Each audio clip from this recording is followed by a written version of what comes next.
बनवता ज्याच्यापेक्षा आनंदाची गोष्ट कुठली नाहीये. कारण मी का सांगू इच्छितो, ज्यावेळेस आपण ड्युटी होतो त्यावेळेस किती दुःख काय कष्ट सहन केले ज्याची त्याला माहिती. आणि मला या गोष्टीचा अभिमान वाटतो.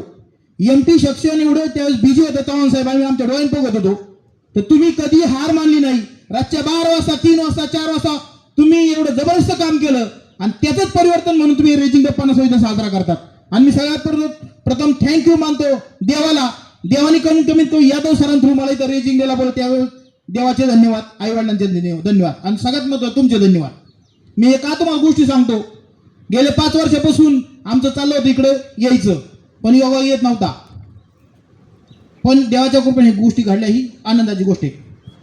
आणि मला 2 दिवसापासून मला एक आश्चर्याची गोष्ट ही आहे. आयुष्यात जर तुम्ही कर्म चांगली केली, दुसऱ्यासाठी चांगलं काम केलं, आयुष्यात दुसऱ्यासाठी चांगलं चितलं, आयुष्यात इतिहास घडतो, एवढं मी सांगू इच्छितो. असं काय बोलत नाही. आणि एक महत्वाची गोष्ट, 18 मराठा काय असतो, 18 मराठी जवान काय असतात, हे तुम्ही आम्ही दाखवून देऊ शकतात. प्रत्येक क्षेत्रामध्ये माझा जवान ड्युटीवर आहे. धाराशिव जिल्हा परिषद आपले धनकोड साहेब त्यांच्यासाठी टाळ्या वाजवा. दुसरी गोष्ट, आरोग्य खात्यामध्ये आपले जवान आहेत. तिसरी गोष्ट, राजकारणात जवान आहे. चौथी गोष्ट, इनामदारी व फदारीमध्ये सुद्धा आपले जवान आहेत. अशी कितीतरी गोष्टी 18 मराठा घडू शकतो, मी तुम्हाला सांगू इच्छितो. मी तुम्हाला काय गोष्टी रागाने आतून का बोलू इच्छितो. ह्या महाराष्ट्रामध्ये ज्या छत्रपती शिवाजी महाराज स्वराज्य घडवून आणलं, त्या महाराष्ट्रामध्ये सैनिकाची इज्जत नव्हती. म्हणून गेल्या 4 वर्षापासून मी 4,00,000 किलोमीटर फिरलो.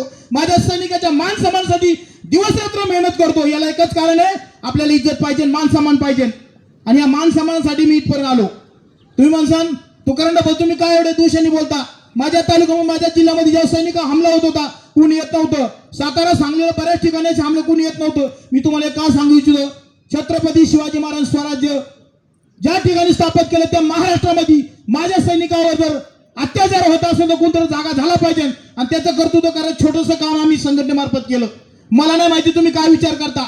ज्या ठिकाणी सैनिक प्रॉब्लेम होतात त्या ठिकाणी आम्ही जायचा प्रयत्न केला.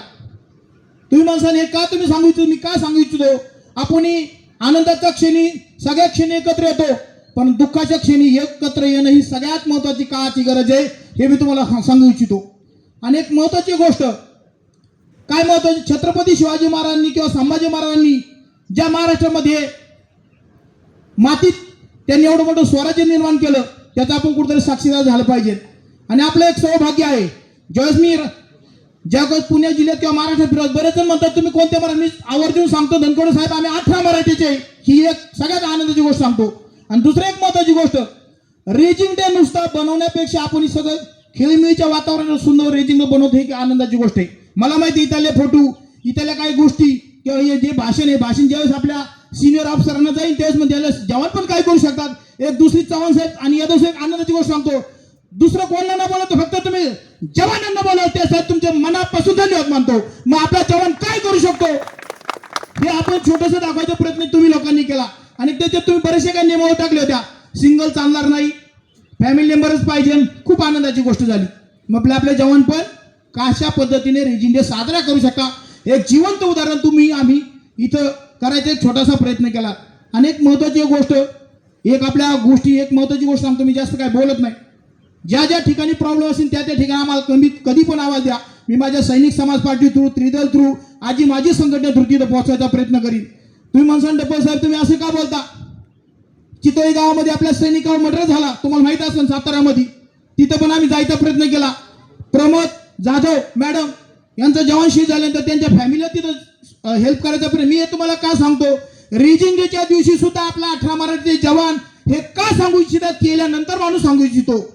आणि दुसरी एक महत्वाची गोष्ट, पुन्हा नगर हायवेला काही जरी प्रॉब्लेम आला तरी आम्हाला आवर्जून फोन करा. ज्या ठिकाणी प्रॉब्लेम असेल त्या ठिकाणी आम्ही उपस्थित राहू. आणि रेजिंग डे साठी 50वा रेजिंग डे साठी मी खरोखरच छत्रपती शिवाजी महाराज नमन करून इथं थांबतो. जय हिंद, वंदे मातरम, थँक्यू.